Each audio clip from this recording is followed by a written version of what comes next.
এই ভেন্ডি গাছগুলো দেখুন কত বড় হয়ে গেছে। কিছু গাছে দেখেন পিঁপড়িয়া লেগেছে, গাছে কলি এসেছে।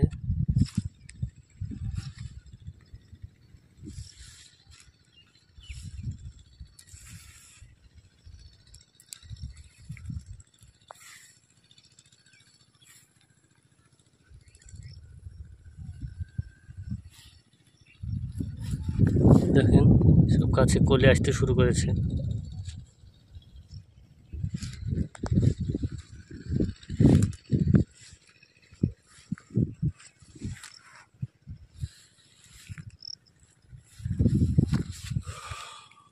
দেখেন কিছু গাছে পিঁপড়ে লেগেছে, বিষ স্প্রে করতে হবে।